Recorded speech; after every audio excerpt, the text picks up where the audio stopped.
What if I told you the very thing you think is building connection is actually killing attraction? You've been there, the conversation flowing, chemistry building, everything feeling right, until suddenly they go cold. No more texts, no more calls, no more plans. And you're left wondering, what the hell happened? Here's the truth most people aren't ready to hear. They didn't lose interest because you weren't enough. They lost interest because you gave them too much. Too soon. I'm breaking down the 5 deadly oversharing mistakes destroying your dating life and how to fix them. Mistake 1. The life story download. You've just met someone.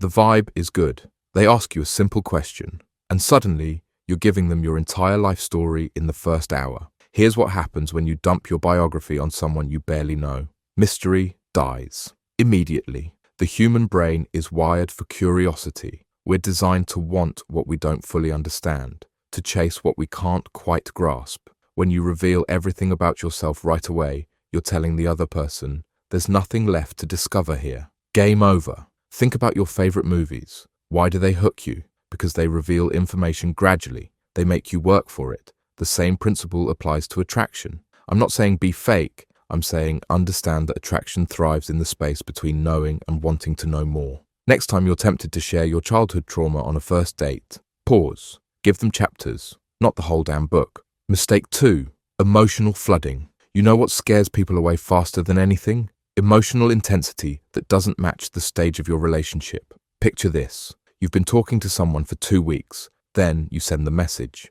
I've never felt this way about anyone before. I think you might be the one. Dead silence follows. When you dump intense feelings on someone who hasn't developed the same attachment, you're not being romantic. You're being selfish. You're asking them to carry emotional weight they never signed up for. Healthy attraction builds like this. Interest, curiosity, attachment, deeper feelings. You can't skip steps and expect the structure to hold. If you feel yourself wanting to confess deep feelings early on, channel that energy somewhere else. Write it down. Tell a friend, but don't use another person as your emotional dumping ground. Remember, the right feelings at the wrong time are still the wrong feelings. Mistake 3. Insecurity signaling. We all have insecurities. That's not the issue. The issue is when you broadcast them before establishing your strengths. I don't know why you'd be interested in someone like me. My ex always said I was too sensitive. I'm really bad at relationships. These statements might seem vulnerable, but psychologically they're doing something dangerous.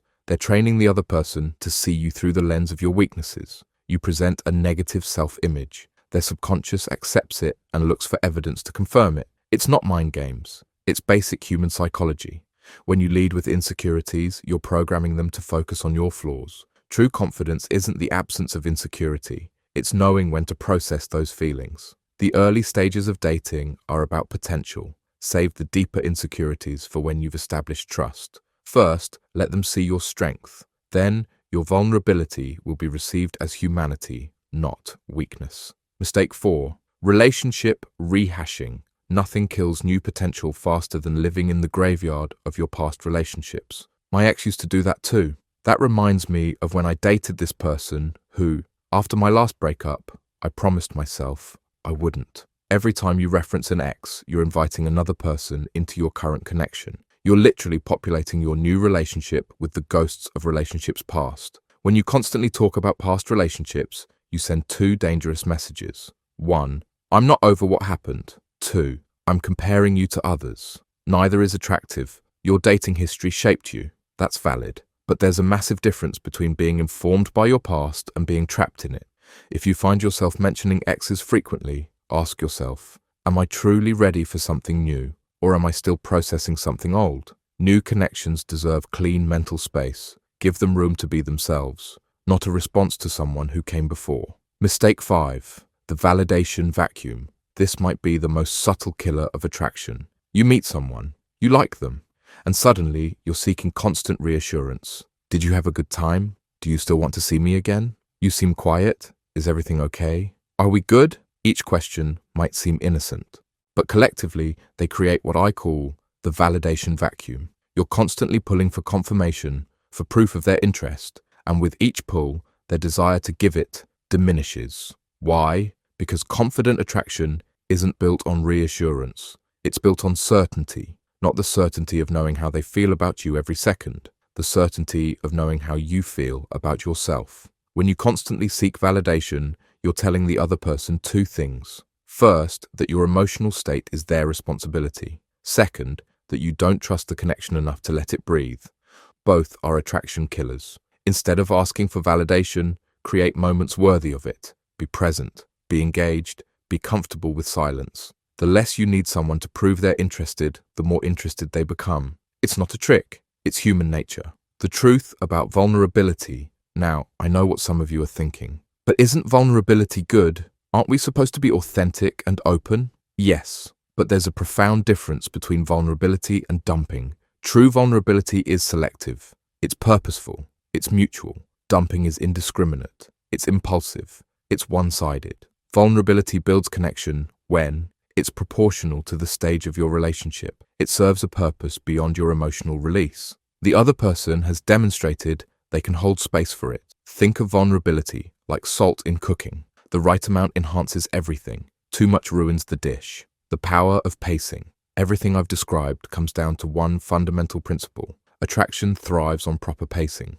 Too slow, interest fades. Too fast, it overwhelms. The sweet spot is progressive revelation, showing new layers as trust develops. This isn't about playing games. It's about respecting the natural evolution of connection. Would you trust someone who told you they loved you 2 hours after meeting? Of course not.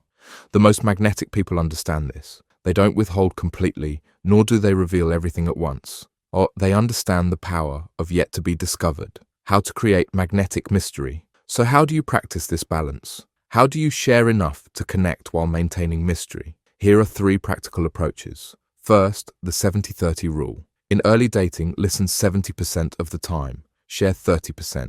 This isn't about withholding, it's about creating space for curiosity. Second, the depth gauge. Match the emotional depth of what the other person shares. If they tell you about their day, don't respond with your childhood trauma. If they share something personal, reciprocate at a similar level. Third, the narrative arc. Think of revealing yourself as a story that unfolds over time. Don't skip to the final chapters when you're still in the introduction. Remember, mystery isn't about being fake. It's about understanding that humans value what they have to work for. We appreciate what we earn more than what's freely given. The transformation. Imagine the next time you meet someone you're attracted to. Instead of anxiously filling every silence, instead of seeking constant reassurance, instead of trauma dumping on the first date, you remain present, engaged, curious. You share thoughtfully, purposefully. You understand that your value doesn't come from how much you reveal, but from the quality of your presence. You trust that the right person will be patient enough to discover you layer by layer. This approach transforms not just how others see you, but how you see yourself. You're no longer desperately trying to prove your worth through disclosure. You're confident enough to be revealed gradually, and that shift in self-perception is magnetic. The challenge. Here's my challenge to you. In your next dating interaction, practice intentional revelation. Before you share something personal, ask yourself, why am I sharing this now? Is this serving the connection or just relieving my anxiety? Have we built enough trust for this? This isn't about holding back. It's about holding with purpose. Because the truth is, they didn't lose interest because you weren't enough. They lost interest because you didn't give them the chance to discover just how enough you really are. And the person who gets to discover you gradually, intentionally, that's the person who will value the full depth of who you are. Because they earned it. And what we earn, we cherish.